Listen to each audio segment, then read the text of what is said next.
Shalom, mimi ni Madam Aradi na karibisha sana tujifunze pamoja.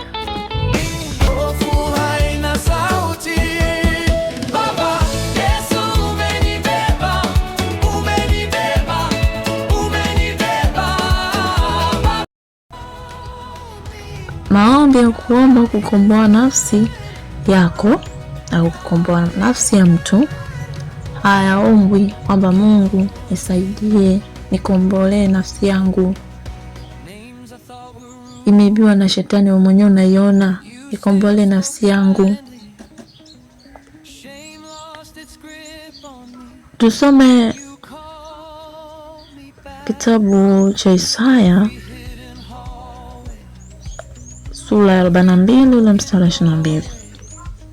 Lakini watu hawa ni watu walioibiwa na kutekwa, wote wamenaswa katika mashimo, wamefichwa katika magereza, wamekuwa mawindo, wala hapana okoaye, wamekuwa mateka, wala hapana asemaye rudisha.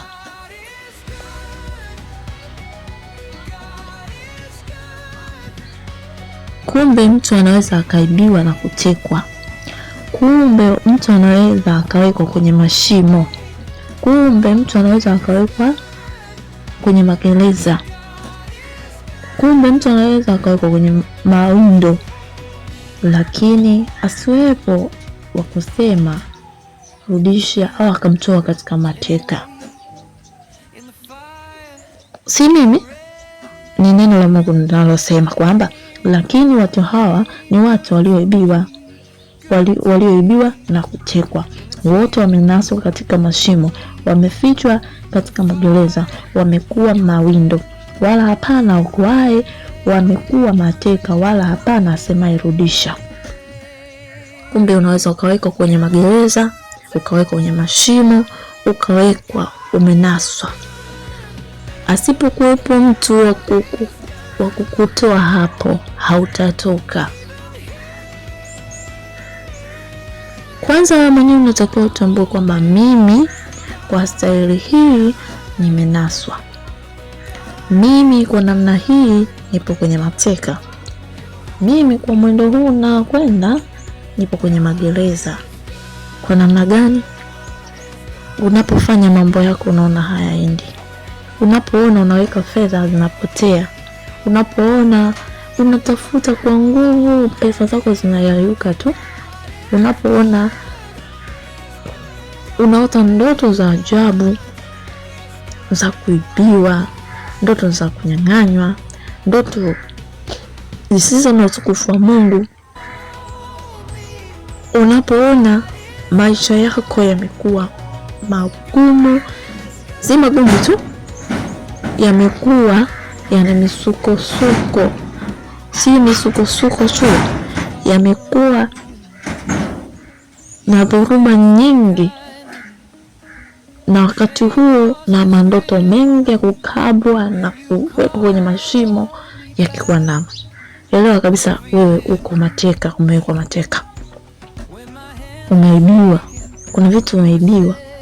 Sasa kama umeibiwa au umewekwa mateka, umewekwa kwenye magereza, siamini kama kuna mtu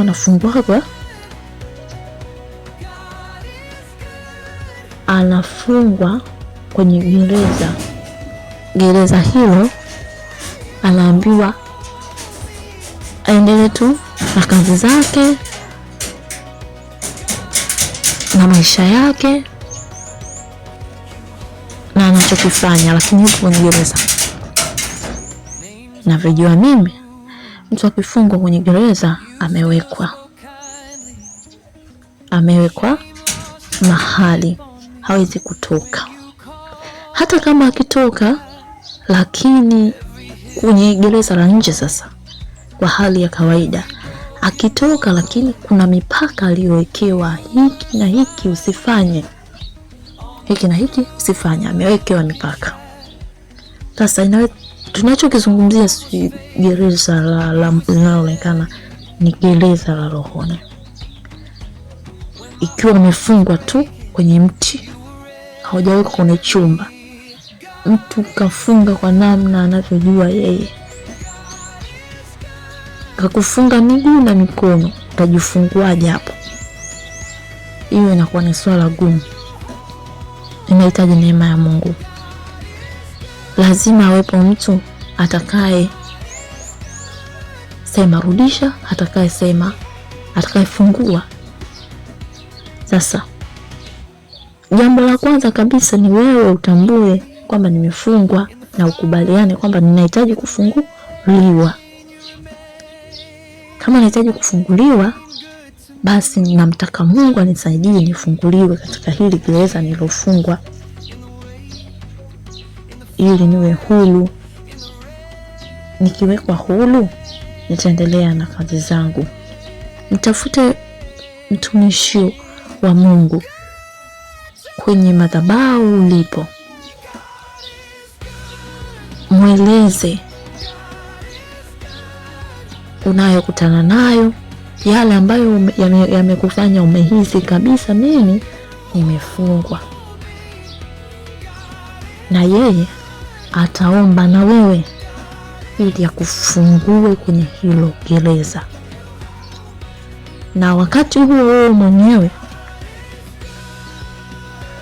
unapokuwa unaomba na mtumishi wa Mungu anakuombea kupitia madhabahu yeye aliyoko na madhabahu ya kiungu, na wewe mwenyewe wakati huo unaomba, unachotakiwa uombe ni ukomboe nafsi yako.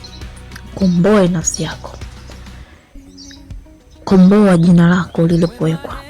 Maana mtu tunayemzungumzia ni mtu wa ndani, na mtu wa ndani ni nafsi ya mtu. Nafsi ndio imebeba jina la mtu. Hilo ni somo lingine, lakini naomba unielewe tu. Hivyo unachokaa unaitwa velo. Nafsi yako waganga wachawi wakikuchukua wakasema velo njoo, wewe utakwenda pale, kitakachokwenda ni nafsi yako. Wakifungia nafsi yako, hautatoka kwenye maisha yako. Sasa unachotakiwa wakati unaombewa, na wewe uwe unaomba kukomboa nafsi yako, komboa jina lako. Unakomboaje? Achilia damu ya Yesu iliyomwagika msalabani, iliyofanyika ukombozi, ambayo kwa hiyo tumeweza kukombolewa, ambapo neno la Mungu linatuambia kwamba nao wakamshinda kwa damu ya mwana kondoo na kwa neno la ushuhuda. Omba, mwite Mungu. Omba, mwite Mungu. Achilia damu ya Yesu ikukomboe katika maisha yako. Komboa nafsi yako, komboa maisha yako, komboa jina lako. Popote ulipowekwa, popote unahisi kwamba upo, nimewekwa mahali ambapo sijui, maisha yangu yamekuwa magumu, sielewi cha kufanya, komboa nafsi yako, komboa jina lako. Jina lako lilifungwa, komboa. Na yule mtumishi wa Mungu na yeye akiwa anakuombea, ikiwa ni mchungaji ulipo, atakuombea, na hakika kabisa hautabaki kwenye kifungo ulichokuwa umefungwa au kwenye mateka ambayo utakuwa umetekwa, ukiomba kisawasawa. Ninaposema ukiomba kisawasawa, omba kwa kumaanisha, omba kwa neno, omba kufuata vile Mungu anavyotaka uombe. Tumia mamlaka nimepewa damu ya Yesu. Alafu jambo lingine, ile madhabahu zilitoa sadaka kwa ajili yako, pengine unatakiwa ufanye jambo moja ambalo hilo jambo litafanyika kwenye madhabahu ya kiungu. Andaa sadaka yako ili Mungu amekujalia. Wakati unaomba yale maombi au unamaliza yale maombi, peleka sadaka yako kwa madhabahu, kwa mtumishi wa Mungu ambaye anaomba na wewe, naye atakubeba kwenye maombi, atakupeleka mbele za Mungu, akisema hiyo sadaka iliyotoka katika mikono yako, hiyo sadaka ikafungue uchumi wako, maisha yako yakawe huru, ili ukombolewe na wewe. Kama ulivyoweka kwenye madhabahu za giza, ndivyo uweke na wewe pia kwenye madhabahu ya kiungu. Na mimi utakuwa umejifunza, na wakati mwingine nitakuja na somo zuri la